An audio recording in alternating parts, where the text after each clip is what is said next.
Chaque hiver, un phénomène terrifiant survient, auquel la plupart des gens ne s'attendent pas. Le nombre de crises cardiaques n'augmente pas seulement lorsque les températures baissent, il augmente de 30% par rapport au mois d'été. Et il existe une activité hivernale courante qui tue plus de personnes âgées que les accidents de voiture, les chutes ou les incendies domestiques réunis.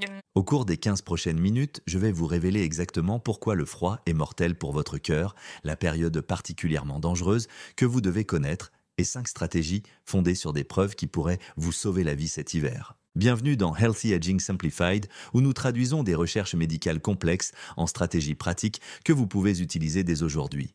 Je suis là pour vous aider à relever les défis liés à la santé qui accompagnent le vieillissement. Et ce sujet ne pourrait être plus urgent. Une étude révolutionnaire publiée en septembre 2024 par l'American College of Cardiology a confirmé ce que les médecins des urgences observent depuis des décennies. L'hiver est vraiment dangereux pour votre cœur. Mais voici ce que la plupart des gens ne comprennent pas. Il ne s'agit pas seulement du froid. Les mécanismes, à l'origine des crises cardiaques hivernales, sont beaucoup plus complexes. Et les connaître peut faire la différence entre passer les fêtes en famille et les passer dans un lit d'hôpital. Dans la vidéo d'aujourd'hui, vous apprendrez pourquoi le froid déclenche des accidents cardiovasculaires, quelle activité surprenante représente la plus grande menace, quels sont les signes avant-coureurs critiques qui apparaissent différemment par temps froid et surtout 5 stratégies de prévention pratiques qui fonctionnent réellement. Restez jusqu'à la fin car je vous dévoile un conseil bonus sur le timing qui pourrait vous sauver la vie. Si vous avez plus de 50 ans et que vous remarquez que votre cœur se comporte différemment pendant les mois d'hiver, vous ne rêvez pas. Votre système cardiovasculaire réagit au froid d'une manière qui augmente considérablement votre risque d'accident cardiaque grave. Voici ce qui se passe dès que vous sortez dans l'air froid. Vos vaisseaux sanguins se contractent presque immédiatement. Ce phénomène, appelé vasoconstriction, est une tentative de votre corps de conserver la chaleur en gardant le sang chaud près de vos organes vitaux. Si cette réaction vous permet de survivre dans des conditions de froid extrêmes, elle s'accompagne d'un effet secondaire dangereux. Votre cœur doit soudainement pomper le sang à travers des vaisseaux plus étroits, ce qui entraîne une hausse de votre tension artérielle. Pour une personne dont les artères sont saines et souples, cette augmentation temporaire n'est pas très préoccupante.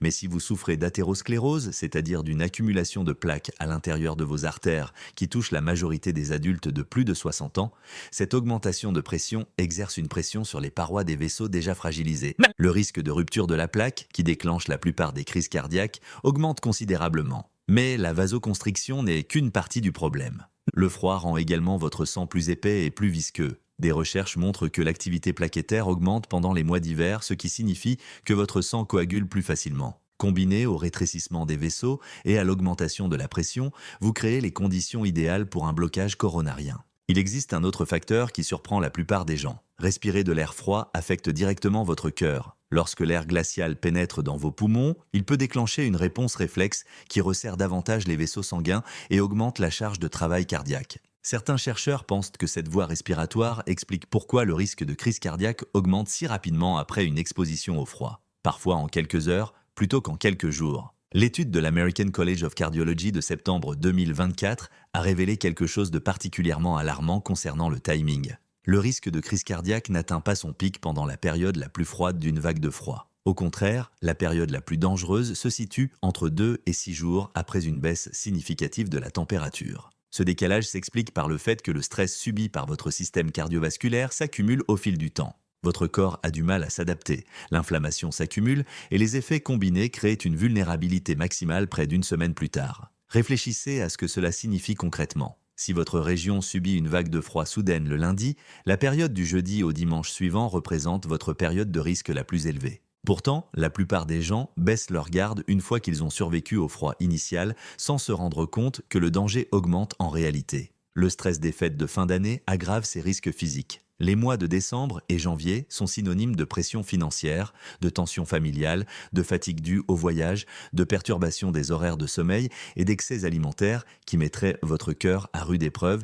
même par temps idéal. Ajoutez ces facteurs de stress à la tension cardiovasculaire induite par le froid et vous commencerez à comprendre pourquoi les services d'urgence enregistrent une augmentation spectaculaire des accidents cardiaques pendant les mois d'hiver. Comprendre ces mécanismes n'a pas pour but de vous effrayer, mais de vous donner les moyens d'agir. Lorsque vous savez pourquoi l'hiver menace votre cœur, vous pouvez prendre des mesures spécifiques et ciblées pour vous protéger. Permettez-moi maintenant d'aborder l'activité hivernale qui représente la plus grande menace pour les personnes âgées et je vous demande d'être très attentif car celle-ci surprend presque toutes les personnes à qui j'en parle. Le déneigement, cela semble si banal, n'est-ce pas? Une activité que des millions de personnes pratiquent chaque hiver sans y réfléchir à deux fois. Pourtant, les cardiologues ont identifié le déneigement comme étant peut-être l'activité courante la plus dangereuse pour les adultes de plus de 50 ans. Les raisons tiennent à une combinaison parfaite de facteurs de stress cardiovasculaire qui se produisent simultanément. Tout d'abord, considérez les exigences physiques. Le déneigage implique un effort intense du haut du corps,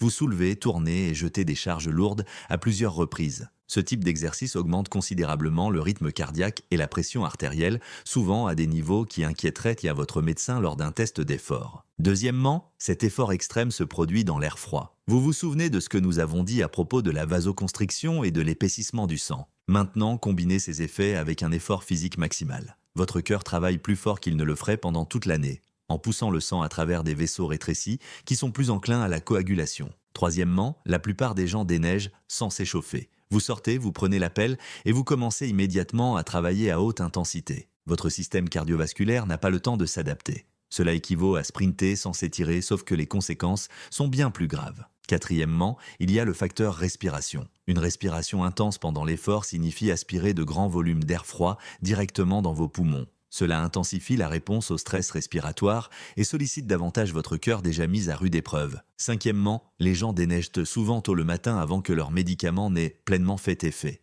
La pression artérielle augmente naturellement au réveil et si vous pelletez avant que vos médicaments cardiaques matinaux ne soient actifs, vous supprimez une couche de protection importante pendant l'activité la plus risquée. Les statistiques donnent à réfléchir. Des recherches montrent que les accidents cardiaques pendant le pelletage de la neige touchent des milliers d'Américains chaque année. Beaucoup de ces personnes n'avaient jamais été diagnostiquées avec une maladie cardiaque. Elles se sentaient bien, elles le faisaient depuis des années et elles pensaient qu'un hiver de pelletage de plus était parfaitement sans danger. Ce qui rend cela particulièrement tragique, c'est que cela pourrait presque entièrement être évité. Personne n'est obligé de pelleter la neige. Embaucher un adolescent du quartier coûte moins cher qu'un trajet en ambulance. Une souffleuse à neige de qualité représente un investissement dans votre santé. Même laisser la neige fondre d'elle-même vaut mieux que de risquer une crise cardiaque. Je comprends l'envie de tout faire soi-même. Vous avez pelleté la neige toute votre vie d'adulte. Demander de l'aide peut donner l'impression de renoncer à son indépendance. Mais considérez les choses sous cet angle. Protéger votre cœur, grâce à ce simple changement, déléguer le déneigement, pourrait vous offrir une décennie supplémentaire d'indépendance véritable. C'est un compromis qui en vaut la peine. Si vous devez absolument déneiger vous-même, il existe des stratégies pour réduire les risques. Utilisez une pelle plus petite avec des charges plus légères. Poussez la neige plutôt que de la soulever autant que possible. Faites des pauses fréquentes à l'intérieur pour vous réchauffer. Ne retenez jamais votre respiration lorsque vous soulevez. Hydratez-vous même si vous n'avez pas soif. Et surtout, arrêtez immédiatement si vous ressentez une gêne thoracique, un essoufflement ou des vertiges. Mais honnêtement, l'approche la plus sûre consiste à trouver une autre solution. Votre cœur vous en sera reconnaissant, tout comme votre famille qui souhaite vous voir passer encore de nombreux hivers à ses côtés. Voici une information cruciale que les urgentistes aimeraient que davantage de personnes comprennent. Les symptômes d'une crise cardiaque peuvent se manifester différemment par temps froid et ne pas reconnaître ces variations coûte des vies chaque hiver. Les symptômes classiques d'une crise cardiaque, douleur thoracique intense irradiant dans le bras gauche, sont bien présents. Mais le froid semble augmenter le risque de symptômes atypiques, en particulier chez les femmes et les personnes âgées. Par temps froid, soyez attentifs à ces signes avant-coureurs qui ne font pas immédiatement penser à une crise cardiaque mais qui méritent une attention particulière. Un essoufflement inhabituel lors d'activités normales est un signal d'alarme important. Si le trajet entre votre voiture et l'entrée d'un magasin vous essouffle plus que d'habitude, ne pensez pas que c'est simplement dû à l'air froid. Votre cœur a peut-être du mal à répondre à vos besoins en oxygène. Une douleur soudaine à la mâchoire, au cou ou au dos mérite votre attention, surtout si elle s'accompagne d'autres symptômes. Le froid peut masquer ces sensations car il est courant d'avoir des tensions musculaires générales lorsqu'on a froid. Faites confiance à votre instinct si quelque chose vous semble anormal. Une fatigue extrême qui semble disproportionnée par rapport à vos activités peut être le signe d'un stress cardiaque potentiel. De nombreuses personnes, ayant survécu à une crise cardiaque en hiver, rapportent s'être senties anormalement épuisées pendant des heures ou des jours avant l'événement. Elles pensaient lutter contre un rhume ou avoir simplement besoin de plus de sommeil. Les nausées, les vertiges ou les sueurs froides, en particulier lorsqu'ils sont associés à une gêne au niveau de la poitrine, des bras ou du haut du corps, constituent des signes d'alerte urgents. N'attendez pas pour voir si les symptômes s'améliorent. Le temps est un facteur extrêmement important lors d'une crise cardiaque et les retards dans la recherche de soins en hiver contribuent à aggraver les conséquences. Voici ce qui complique les accidents cardiaques par temps froid. Les gens attribuent souvent leurs symptômes au temps lui-même. Ils pensent qu'ils ont simplement froid, qu'ils sont fatigués d'avoir lutté contre les éléments, qu'ils ressentent simplement l'inconfort normal de l'hiver. Cette rationalisation retarde le traitement et chaque minute sans intervention signifie davantage de dommages aux muscles cardiaques. L'American Heart Association souligne que les personnes âgées et celles qui souffrent déjà d'une maladie cardiaque doivent redoubler de vigilance pendant les mois d'hiver. Connaissez votre état de base. Comment vous vous sentez normalement pendant l'effort, ce que vous considérez comme une fatigue normale, comment votre corps réagit généralement au froid. Lorsque quelque chose s'écarte de cet état de base, prenez-le au sérieux. Un autre point critique concerne le moment où les symptômes apparaissent par rapport à l'exposition au froid. N'oubliez pas la période critique de 2 à 6 jours après la baisse de température. Si vous présentez des symptômes inquiétants pendant cette période, votre seuil pour consulter un médecin doit être plus bas que d'habitude. Mentionnez la chronologie de l'exposition au froid aux professionnels de santé. Cela leur fournira un contexte diagnostique utile. Enfin, comprenez qu'appeler à l'aide n'est pas une réaction excessive. Les secours préfèrent vous examiner et ne rien trouver plutôt que de vous faire attendre jusqu'à ce qu'il soit trop tard. Les conséquences d'une prudence inutile sont minimes. Les conséquences de ne pas prendre au sérieux une crise cardiaque sont catastrophiques. Maintenant que vous comprenez pourquoi l'hiver menace votre cœur et quels sont les signes avant-coureurs à surveiller, concentrons-nous sur ce que vous pouvez faire concrètement pour vous protéger. Ces 5 stratégies sont issues directement de la recherche cardiovasculaire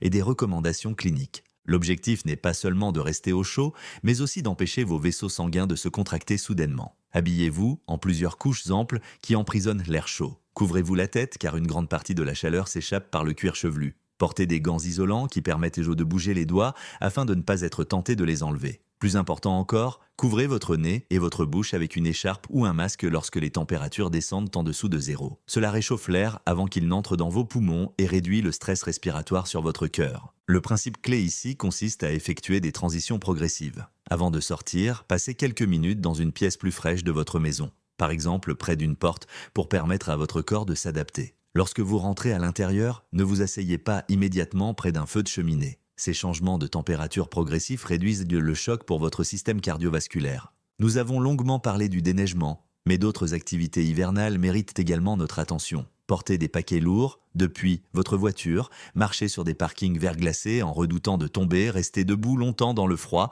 en attendant les transports en commun. Toutes ces activités sollicitent de votre cœur. Anticipez pour minimiser ces situations. Faites plusieurs allers-retours avec des charges plus légères. Garez-vous plus près des entrées, même si cela signifie arriver plus tôt. Acceptez de l'aide pour porter vos courses. Il n'y a aucune faiblesse à travailler plus intelligemment, seulement de la sagesse. Cette recommandation surprend beaucoup de gens lorsqu'ils l'entendent dans le contexte de la santé cardiaque, mais les preuves sont convaincantes. Les infections respiratoires, notamment la grippe et la Covid-19, exercent un stress important sur votre système cardiovasculaire. La réponse inflammatoire déclenchée par ces maladies peut déstabiliser la plaque artérielle et augmenter considérablement le risque de crise cardiaque pendant plusieurs semaines après l'infection. Des études montrent que la vaccination contre la grippe réduit les événements cardiovasculaires d'un pourcentage significatif avec des avantages comparables à ceux d'un traitement aux statines ou d'un sevrage tabagique. La vaccination contre la Covid semble également avoir un effet cardioprotecteur. Si vous devez recevoir des rappels, l'hiver est le moment idéal pour mettre à jour votre protection.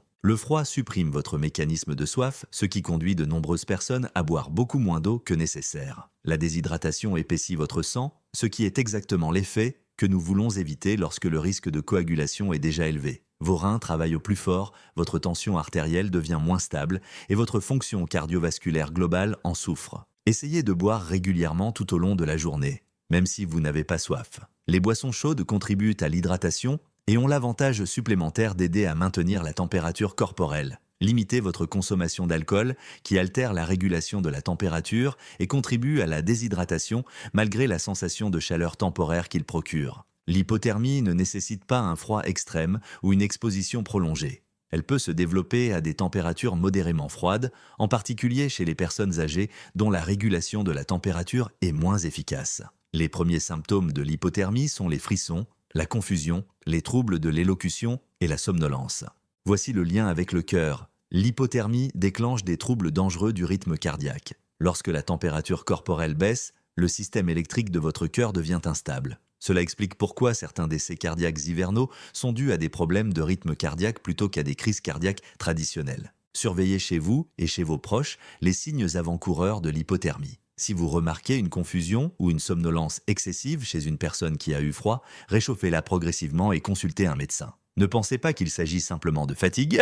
Permettez-moi de vous expliquer comment ces stratégies fonctionnent ensemble dans la vie réelle. Un homme d'une soixantaine d'années, que nous appellerons Robert, contrôlait sa tension artérielle et son cholestérol à l'aide de médicaments depuis des années. Il se considérait en assez bonne santé et s'occupait toujours lui-même du déneigement, malgré les inquiétudes de sa femme. Il y a 2 hivers, la région de Robert a connu une vague de froid importante début janvier. Les températures ont chuté de 20 degrés en une nuit. 3 jours plus tard, Robert est sorti pour déblayer la neige accumulée dans son allée. Il a remarqué quelque chose de différent cette fois-ci. En quelques minutes, il s'est senti inhabituellement essoufflé. Il avait mal à la mâchoire, ce qu'il a attribué au fait de serrer les dents contre le froid. Il a persévéré, terminant environ la moitié de l'allée avant de décider de faire une pause à l'intérieur. Sa femme l'a regardé et a appelé les services d'urgence. Robert faisait une crise cardiaque. Heureusement, grâce à la rapidité de la réponse et à l'action décisive de sa femme, Robert a pu être traité rapidement. Il s'est bien rétabli et aborde désormais l'hiver d'une manière complètement différente. Robert a fait appel à un service de déneigement, ce qu'il admet qu'il aurait dû faire des années plus tôt. Il a investi dans des vêtements de qualité adaptés au froid, en accordant une attention particulière à la chaleur inspirée par l'air. Il a mis à jour tous ses vaccins et surveille de plus près les prévisions météorologiques afin de comprendre les risques encourus après une baisse de température. Plus important encore, Robert a appris à écouter son corps plutôt que de persévérer malgré des symptômes inquiétants. Il attribue à l'insistance de sa femme à appeler les secours le mérite de lui avoir sauvé la vie. L'expérience de Robert montre que les risques cardiaques hivernaux sont réels mais gérables. Les stratégies dont nous avons parlé ne sont pas théoriques, elles représentent des choix pratiques qui protègent réellement le cœur. Si ces informations vous parlent, j'aimerais connaître votre expérience. Avez-vous, ou l'un de vos proches, déjà été confronté à des problèmes cardiaques en hiver? Laissez un commentaire ci-dessous pour partager votre histoire. Cela pourrait aider d'autres personnes à se sentir moins seules. Et si vous trouvez cela utile, le bouton « J'aime » permet à davantage de personnes de plus de 50 ans de découvrir ces informations